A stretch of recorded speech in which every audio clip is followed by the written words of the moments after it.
Dhe unë kujtoj se si në vitin 2010, në momentin kur ne kem shkuar në Washington me kryeministin Thaçi, në ditën kur është shpall opinioni i gjykatës ndërkombëtare të drejtësisë për ligjshmërinë e shpalljes së pavarësisë së Kosovës, atë ditë ne kemi udhëtuar një delegacion prej Kosovës, kryeministi Thaçi, disa prej kolegëve ministra bashkëpunëtorët e tij. Unë kam qenë ministri i arsimit dhe kam qenë në një konferencë në Milano ku më thiri Hashimi dhe tha që duhet të jesh pjesë e delegacionit, dhe tash mund ta them sot, ambasadori amerikan që ishte në Kosovë, Jeff Hovenier, me cilën nuk kisha qenë negociata me Atisarin e Vjen, ma pat dërguar disa orë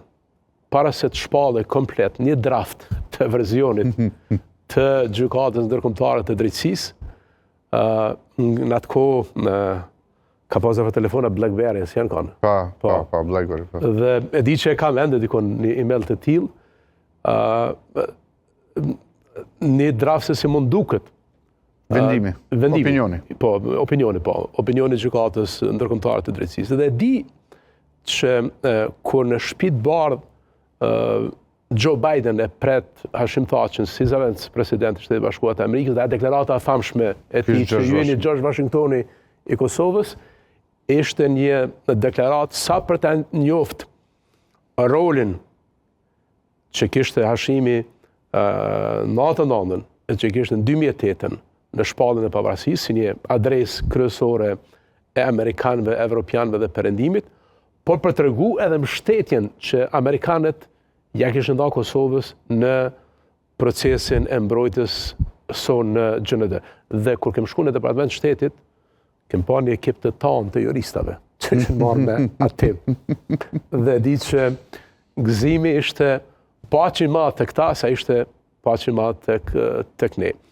Prandaj edhe natyrisht që pavarësia jonë, liria jonë është produkt i vullnetit tonë. Por ka pas shumë gjenerata të cilat po ashtu kanë luftuar për lirinë e Kosovës, po ashtu kanë luftuar për bashkimin e Kosovës me Shqipërinë, po të cilat kanë operuar me një geopolitik tjetër ku s'kan pas asnjë partner në perëndim. So unë mendoj që Hasan Prishtina ka qenë më i përgatitur se sa ne që jemi sot në kuvend të Kosovës. Por geopolitika në atë kohë ka qenë në thelb anti-shqiptare dhe një geopolitik pro-perëndimore e viteve 89, 99, 2008, që ka qenë e fundit, faza e fundit, që ne kemi zënë një shansë të tillë historike, se sot po ndryshon më të madhe. Do të rendi botror që ka lindë Kosovën e pavarur nuk ekziston, dhe rendi i ri në cilin ne do duhet të integrohemi tërësisht nuk ka lindë ende.